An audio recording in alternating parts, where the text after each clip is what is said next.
뭐냐? 아주 간단해요. 하나님을 인정하는 겁니다. 매사에 하나님을 인정하고 매사에 그분을 의뢰하고 나가는 거예요. 매사에. 그 믿음이라는 거는 물론 영적인 보이지 않는 세계지만 그것은 우리의 삶을 통해서 드러나요. 그래서 믿음 생활이 뭐냐? 믿음 생활이란 살아계신 하나님을 나의 주인으로 그리고 세상의 통치자로 인정을 하는 거예요.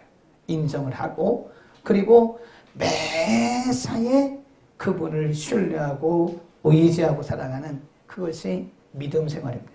그러니까 우리가 머리로는 아는데 하나님을 의지하지 않으면 그 믿음 생활이라고 말할 수가 없어요. 믿음 생활은 하나님을 인정하고 신뢰하고 의지하고 매사마다 그분을 적용해 나가면서 하는 것이 믿음 생활이다. 우리가 구약 성경에도 믿음의 인물들이 많고요. 신약에도 믿음의 인물이 많아요. 구약과 신약의 전체가 66권이잖아요. 근데 66권 가운데 등장하는 인물이 어떤 분이 이렇게 세워보니까 대략 3만 명쯤 된다 그래요. 근데 3만 명 가운데 모든 인물들이 다 믿음으로 산 건 아닙니다. 그런데 우리가 믿음으로 산 사람들을 보면 보통 사람들에게서 발견되어지지 않는 무언가가 있어요. 틀림없이 있습니다.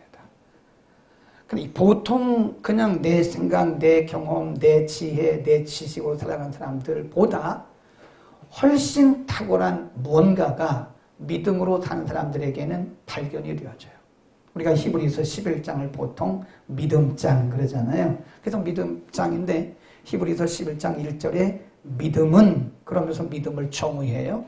그리고 4절, 5절부터 쫙 믿음으로 살았던 사람들, 믿음을 이론적으로만 정의한 것이 아니라 믿음으로 산다고 하는 것이 뭔가를 우리의 믿음의 조상들을 통해서 샘플로 보여주셨다.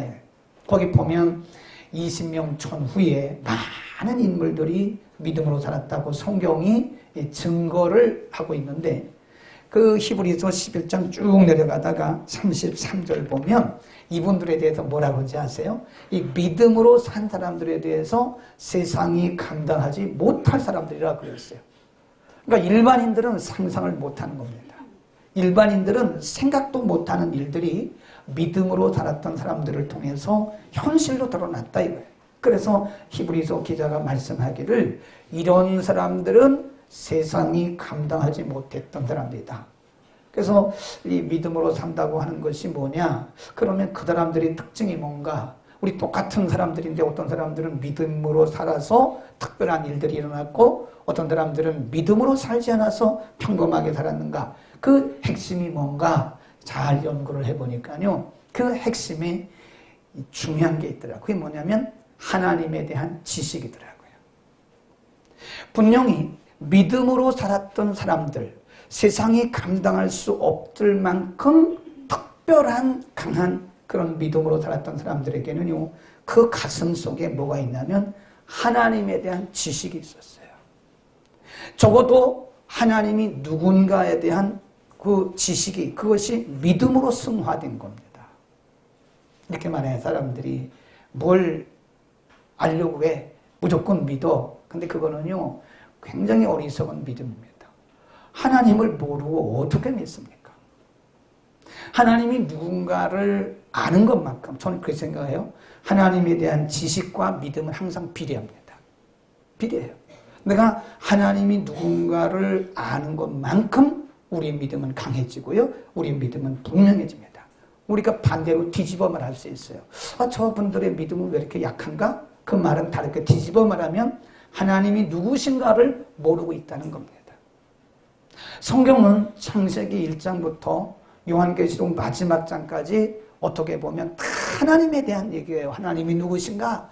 예수님이 누구신가? 성령님이 누구신가에 대한 말씀을 다 계시해 놓으셨어요. 그래서 하나님에 대한 지식, 하나님을 아는 지식이 있는 것만큼 믿음도 비례하더라 이겁니다.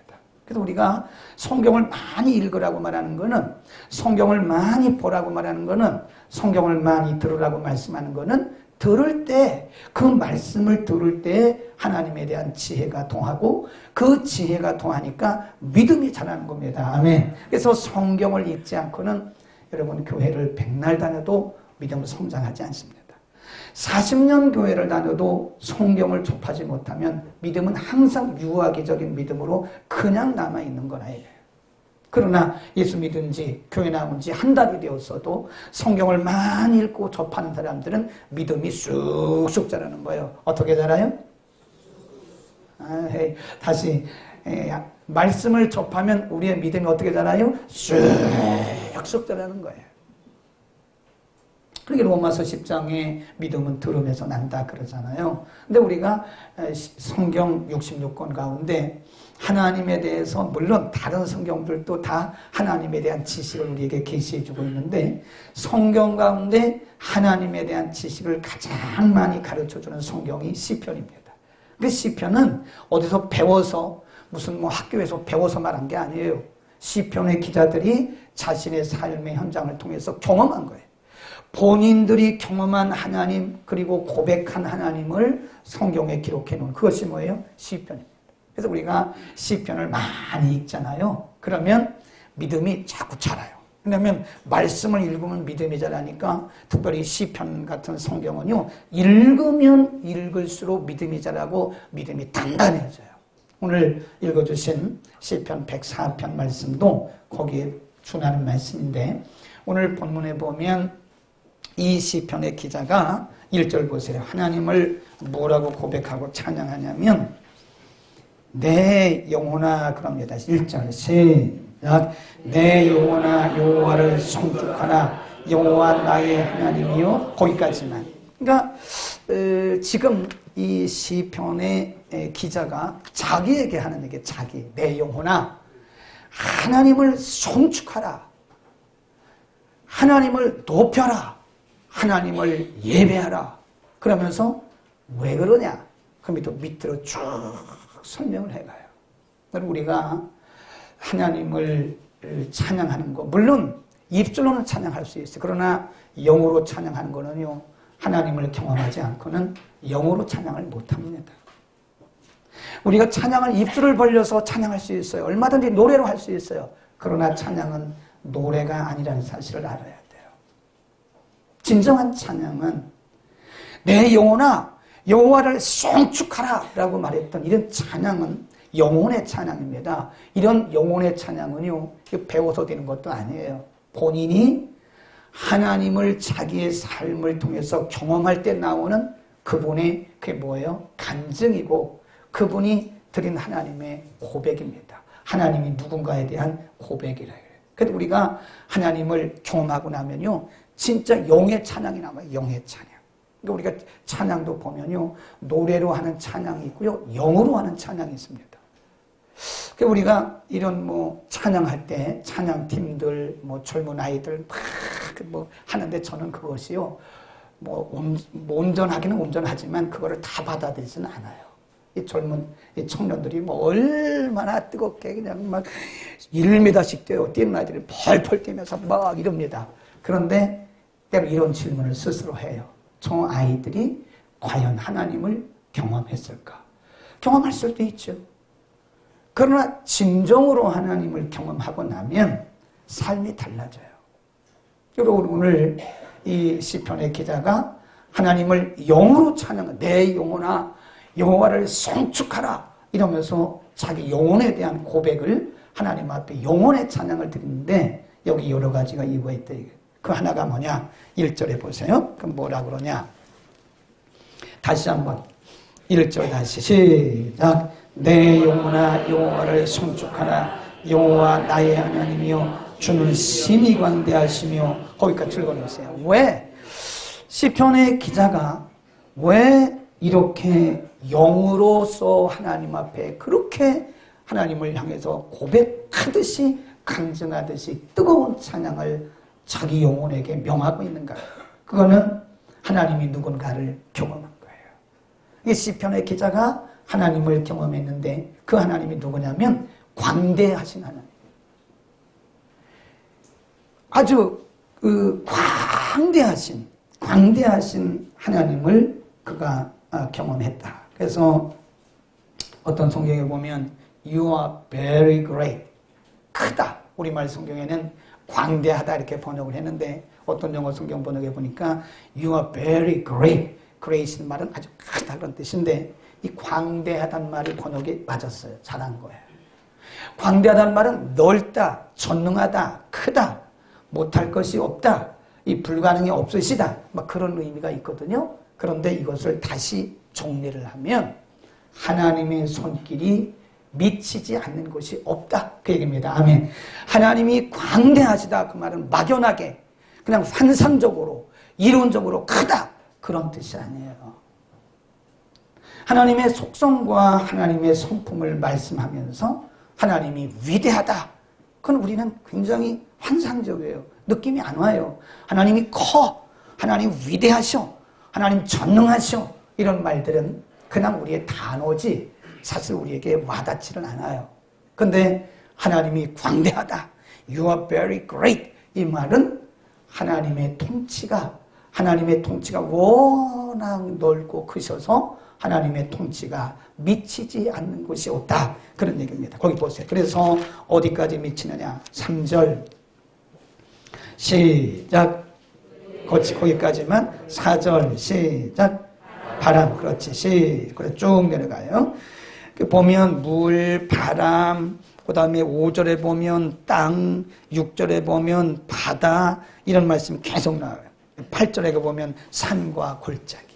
그러니까 하나님이 이 세상을 창조하셨을 뿐만 아니라 하나님의 손길이 바다, 땅, 하늘, 골짜기, 바람 이 세상에 그 어느 곳 한 곳도 하나님의 손길이 미치지 않는 곳이 없다는 거예요. 온 우주 만물에 하나님의 통치 영역이 하나님의 통치 영역이라는 거예요.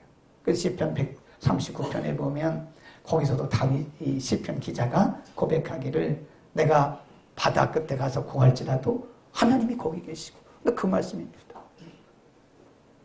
내가 저 산속에 들어갔는데도 하나님 거기 계시고 그런 거예요. 그러니까 하나님이 통치하시지 않는 곳이 없다. 하나님의 손길이 미치지 않는 곳이 없다. 그런 말씀입니다. 자, 그러면 우리 이런 말씀을요 그냥 듣고 있으면 의미가 없어요. 이 말씀을 내게 개인적으로 적용을 해야 돼. 그러면 우리의 인생을 놓고 보자 이거예요. 광대하신 하나님이 내 인생에 대해서 내가 이 땅에 태어나기 전부터 나에 대한 계획을 가지셨고 지금도 그 광대하신 하나님의 손길이 매일매 순간마다 미치지 않는 날이 없어요. 아멘. 1분 1초도 그분의 영역을 내가 벗어날 수가 없어요. 그분이 매일매 순간마다 교회 오거나 밖에 있거나 잠을 자거나 일을 하거나 무슨 일을 하거나 하나님의 영역이 미치지 않는 곳이 내 인생에 없다. 그리고 하나님이 정하신 날에 우리 인생을 하나님 불러가실 것이고 그리고 영원한 주의 나라에서 우리가 영생을 할 것이다. 아멘. 우리는 하나님의 일하심을 하나님의 그 위대하신 하나님의 그 광대하신 그분의 통치 영역이 미치지 않는 것이 없는 거예요. 그러니까 어떤 분은 교회에서는 아주 믿음이 있는 것 같은데 교회 밖을 벗어나면 믿음 없이 행동해요. 그건 불신자하고 똑같은 거예요. 하나님은 거기도 계셔요. 거기도 계신다니까.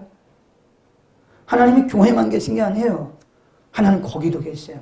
여러분의 마음속에 계시고 우리의 삶의 현장 속에 그분이 개입하지 않는 곳이 없다는 거예요. 인생 요정 가운데 매일매일 매 순간순간마다 하나님의 영역이 하나님의 통치가 미치지 않는 곳이 없다는 거예요. 매일 매 순간마다. 단 우리 현대인들이 영적 감각이 둔해져요. 노아 시대처럼 다 자기 생각, 자기 뜻, 자기 경험, 자기 지혜, 자기 지식으로 살려가려고 하나님께 안테나를 안 맞춰요. 우리가 조금만 하나님께 안테나만 맞춰도 우리는 하나님이 우리의 삶 속에 너무나도 세밀하게 개입하신다는 사실을 우리는 믿게 되는 것입니다. 그래서 하나님은 광대하시다. 이 말씀은 무슨 뜻이라고 그랬어요? 하나님의 영역이, 하나님의 통치가 미치지 않는 곳이 있어요, 없어요? 없습니다. 주부들은 기도하면서 반찬 만드세요. 시장을 가서 음식을, 식재료를 살 때도 하나님이 개입하십니까? 개입하십니다. 우리의 인생 가운데, 여러분이 직장에서, 학교에서, 우리의 사업장에서 사람을 만날 때 이 모든 일들 가운데 그분의 통치 영역이 아닌 것이 없대. 그분이 다 그분의 손길이 우리의 인생을 끌어가는 걸 믿기를 축원합니다. 너무 큰 것만 하나님의 역사라고 말하지 마세요. 우리는 그분 안에 들어가야 돼. 그분의 임재 속에 들어가는 거다. 그 다음에 두 번째, 그 9절 보세요. 104편 9절에 이런 말씀 하셨어요. 시작. 주께서 물의 경계를 정하여 넘치지 못하게 하시며 다시 돌아와 땅을 덮지 못하게 하셨나이다. 거기 있어요. 그 다음에 쭉 내려가서 19절. 시작. 여호와께서 달로 절기를 정하시며 해는 그 지는 것을 알더라. 해가 이게 그 때에 따라서 움직이고, 물론 지구가 도는 거죠. 근데 우리가 볼 때 해가 그 제때에 뜨고 제때에 져요. 달도 제때에 뜨고 제때에 져요. 물 보세요. 바다. 저는 바다를 자주 가지는 않지만 외국 가면 바다를 자주 봐요. 근데 참 신기한 게, 아니 거기까지요. 그게 물이, 물론 이제 쓰나미 같은 것이 오면 가끔 넘치긴 하지만 항상 고양입니다. 물의 양이 그만큼이에요. 그거 참 신기하지 않아요? 네, 물이 왔다가 또 들어가. 밀물과 썰물이 있으면 그 물의 양이 똑같아요. 그거 신기하지 않아요? 저는 참 신기하다고 생각해요. 여러분들은 별로 안 신기한가 봐요. 참 신기해. 해가 어떻게 그때 떠서 그때 지고, 어떻게 이게 참 이 드넓은 우주가 이렇게 하늘을 보면요. 서울에서는 별을 볼 수가 없어요. 근데 조금만 나가도 별을 볼 수가 있어요. 별이 엄청나게 많습니다. 그 은하계, 이 갤럭시란 말은 은하계란 뜻이죠. 은하, 갤럭시. 그 은하계를 이렇게 보면 얼마나 많은 별들이 있는지 몰라요. 우리가 과학자들이 말을 할 때 빛이 1년 동안 가는 거리를 일광년이라, 일광년. 빛이, 이게 빛이 번개가 반짝, 그러면 지구를 몇 바퀴 돌아요. 몇 바퀴 돌아요. 근데 그 빠른 속도로 빛이 1년 동안 가는 거리가 일광년인데, 지구에서 가장 가까운 별까지 가는데, 가장 가까운 데가 어디예요? 무슨 별이야? 거기까지 가는데 다 잊어버렸어. 공부는 잘했다고 말도 하지 말아요. 다 잊어버렸잖아. 지구에서 가장 가까운 별이 어디예요? 영수 선생님 어디지? 달. 우리나라 최고의 그 포켓볼의 명사가 여기 앉아 있어요. TV에도 많이 나와요. 근데 과학은 모르네. 사람이 뭐 다 할 수 있는 건 아니지. 네, 저기 지금 현재 현직 학생 수명이 오늘 왔어요. 너무 감사해요. 우리 아이들이, 우리 자녀들이 자꾸 주일날 아르바이트 하라고 교회를 못 와서 내가 어떤 집사님에게 부탁했어요. 아르바이트 비용 내놓으시오. 오늘 받아가라. 그래서 아이들을 왜 아르바이트 보내냐 이거예요. 교회에서 줄 테니까 교회로 오라 그러라고. 근데 교회 예배 드리면요. 원래 1시간이 8,350원인데 한 번 오면 5만 원입니다. 세상이 참 이렇게 됐어요. 어떤 집사님이 그걸 다 내기로 했어요. 이쪽을 쳐다보면 이쪽 계신 거라니까. 이쪽을 쳐다보면 이쪽 계신 거고. 아니, 목사님 그렇게 무슨 세속적인 방법을 씁니까? 그러면 여러분의 자녀들을 아르바이트 현장으로 모으는 것은 잘하는 거예요? 오죽했으면 내가 그렇게 하겠어요. 수명이 말해봐요. 다음부터 안 나오겠다. 오늘 처음으로 나왔더니 목사님이 그거 물어봐가지고. 그게 지구에서 가장 가까운 그 별까지 가는데요. 이게 몇백 광년이에요. 그럼 이게 이 우주라는 게 보통 큰 게 아니라 이게 그런데 달하고 지구하고 부딪힌 적 있어요? 별이 별끼리 부딪힌 적 없어요? 없잖아요. 어느 날 서해 물이 넘쳐와가지고 염창동을 덮인 적이 있어요? 없잖아요. 한강물이 넘쳐가지고 염창동을 덮은 적이 있어요? 없잖아요. 한강물이 항상 고조됩니다. 물론 홍수가 나면 조금 들었다가 다시 내려가고 그 차이지. 그게 뭘 의미하냐? 하나님이 이 세상의 질서를 꽉 잡고 계세요. 아멘. 하나님이 우리가 넓게 봐야 돼요. 창조주 하나님께서 이 세상의 질서를 잡고 계시는 거예요. 저는 어제 동성애 어쩌고저쩌고 해도 난 하나도 무섭지도 않아요. 그런 거. 물론 우리가 기도 많이 해야 됩니다. 근데 그렇게 해봤자예요. 해봤자 합니다. 북한의 김정은 위원장이 어쩌고저쩌고 합니다. 우리나라 여당 야당 보면 말도 안 되는 소리 하고요. 국민들을 위해서 일은 안 하고 별 이상한 짓 하고 있어요. 근데 걱정할 것도 없어요. 우리 기도하면 하나님의 질서가 확 잡아요. 아멘. 근데 우리는 기도하고 있으면 하나님이 질서를 잡아가시는데 어느 순간에 하나님께서 청소를 해 가시더라.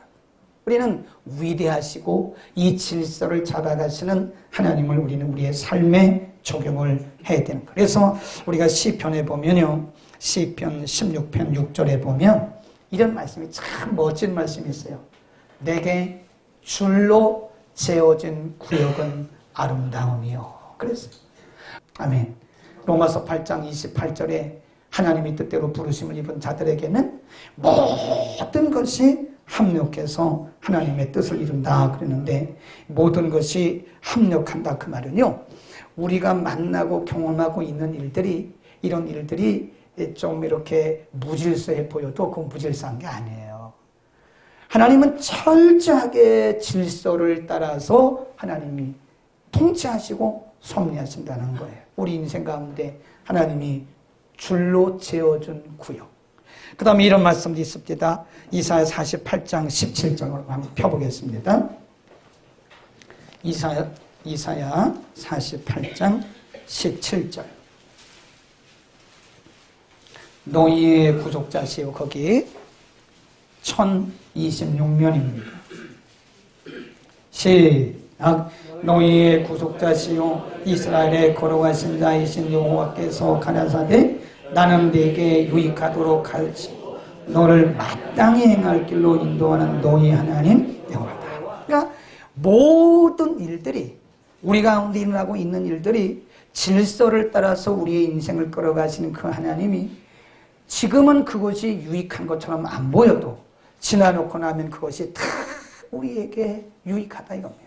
지금 우리가 고난도 고통도 우리에게 다가오는 환난도 그럼에도 불구하고 우리에게 힘들지만 우리가 그럼에도 소망이 있는 것은 하나님이 모든 것을 합력해서 하나님의 선한 뜻을 이루신다고 하는 하나님의 창조의 질서, 하나님의 섭리의 질서가 우리 인생 가운데 적용되고 있기 때문에 그런 것입니다. 그러니까 지금 우리가 실패한 것이 실패가 아니에요. 우리가 지금 육체적 질병 가운데 있는 것도 그 인생이 다가 아니에요. 우리가 지금 재정적인 곤란 가운데 있지만 그것이 우리 인생이 다가 아닙니다. 하나님의 질서 속에서 하나님 우리를 유익하게 만들어가고 계시고 그런 일들을 통해서 우리를 다듬어 가시고 우리를 성숙시켜 가시고 우리가 교만의 도를 넘어가지 못하도록 우리는요 저를 포함해서 그냥 둬버리면요 꼭 고삐 풀린 망아지 같아요. 그래서 무슨 못된 망아지 엉덩이에 뿔 난다고 뭐가 다 된 줄 알고 막 다니는데 하나님 그런 거를 허용을 안 하세요. 그래서 하나님께서 우리에게 간혹 가다가 육체적인 어려움이나 재정적인 어려움이나 인간적인 어려움이나 자녀의 문제나 사업의 문제나 직장의 문제나 이런 문제들을 통해서 하나님이 우리에게 교만의 선을 넘어가지 못하도록 하나님이 지금 뭘 잡고 계시는 거예요? 질서. 아멘.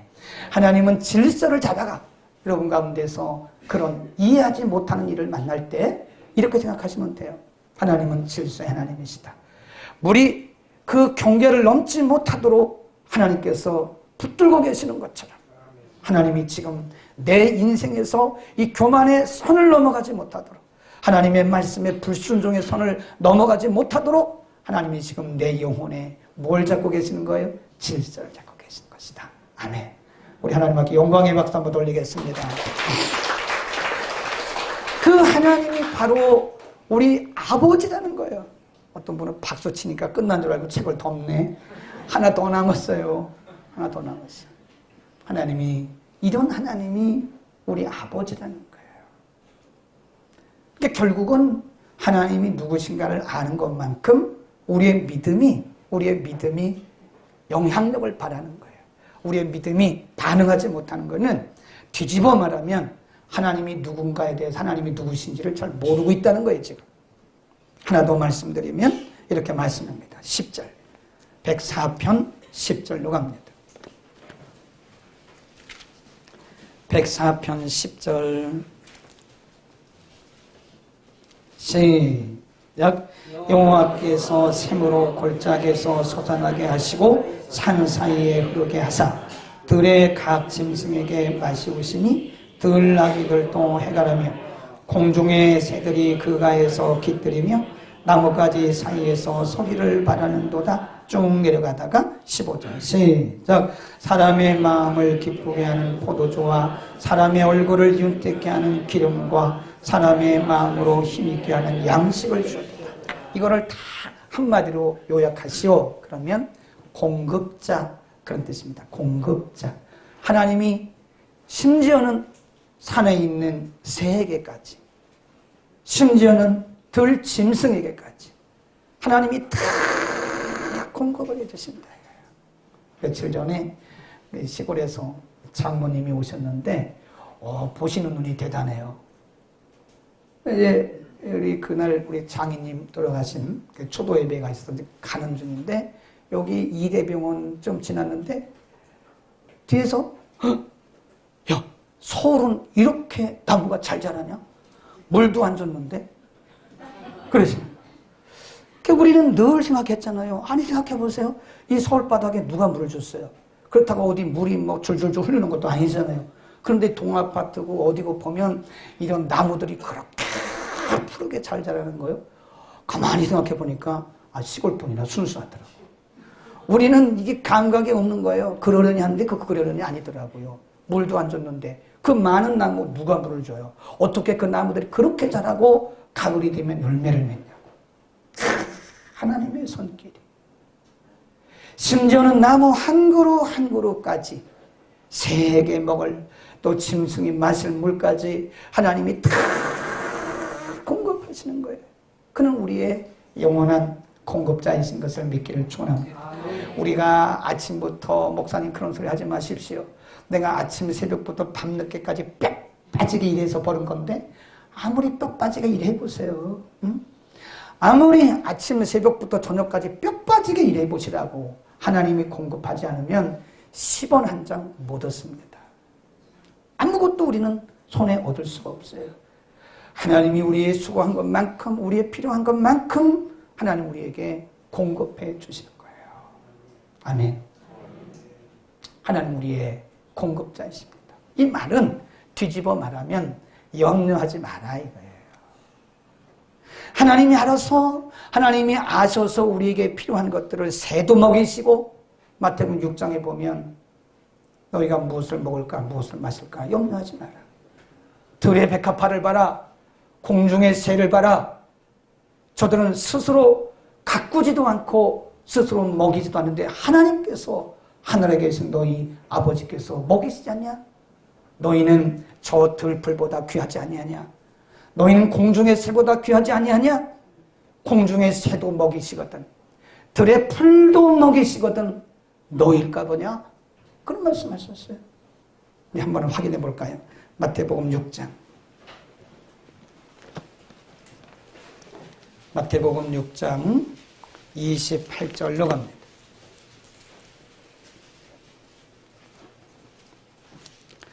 28절 25절부터 시작. 그러므로 내가 너희에게 이르노니 목숨을 위하여 무엇을 먹을까 무엇을 마실까 몸을 위하여 무엇을 입을까 염려하지 말라. 목숨이 음식보다 중하지 아니하며 몸이 의복보다 중하지 아니하냐. 공중의 새를 보라. 심지도 않고 거두지도 않고 창고에 모아들이지도 아니하되 너희 천부께서 기르시나니 너희는 이것들보다 귀하지 아니하냐. 그래, 누가 너희 중에 염려함으로 너희 길을 한자나 더할 수 있냐. 응? 그런 말씀 쭉 내려가시다가 또 이렇게 말씀하셨어요. 쭉 내려가다가 30절 시작. 너희는 먼저 그의 나라와 그의 의를 구하라. 그리하면 이 모든 것을 너에게 더하시리라. 그러므로 내일 일을 위하여 염려하지 말라. 내일 일은 내일 염려할 것이요 한날 괴로움은 그날에 족하리라. 아멘. 염려는 불신앙입니다. 우리가 염려하는 것은 인간이기 때문에 염려할 수밖에 없어요. 내일, 또 모레, 다음 달에. 염려하는 것은 인간이기 때문에 그럴 수, 자연적인 것이라고 볼 수 있으나, 그러나 성경은 염려는 불신앙이라고 말하고 있어요. 염려는 불신앙입니다. 무엇을 먹을까, 무엇을 마실까, 무엇을 입을까 염려하지 말고 도리어 너는 먼저 그의 나라와 그의 의를 구하라. 그리하면 이 모든 것을 너희에게 더하시리라. 하나님이 오늘 우리에게 시편 104편을 통해서 가르치는 말씀은 내가 너희의 공급자다. 우리 한번 믿음으로 살아봅시다. 아멘. 우리가 지금까지 어떻게 보면 우리가 믿음으로 산다고 말했지만 믿음으로 살지 못한 부분이 굉장히 많습니다. 그냥 내 생각으로, 내 경험으로, 그냥 종교적 신념으로 살아왔던 거지 어떻게 보면 믿음이 아니었을 수 있어요. 한번 믿음으로 살아보자고. 히브리서 10장에서 그 많은 사람들을 우리에게 예로 들고 있는 것은 그 사람들을 말씀하면서 그들이 환경이 좋았나요? 그들의 조건이 좋았나요? 아니거든요. 우리보다 훨씬 조건이 나빴고 환경이 나빴으나 그들은 믿음으로 승리한 사람이라. 세상이 감당할 수 없는 믿음을 가졌던 그런 사람들. 우리도 한번 그렇게 살아봅시다. 네, 다 내려놓자고.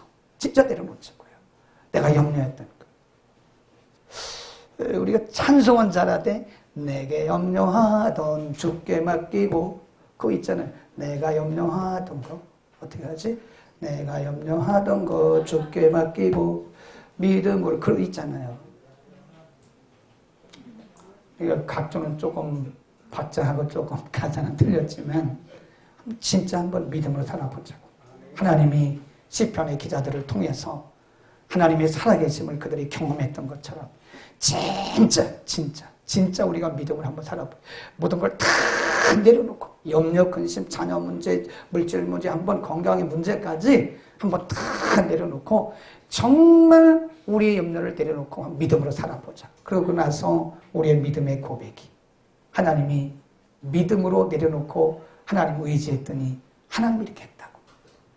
여러분의 고백들이 우리 가운데 많이 나올 수 있기를 축원합니다.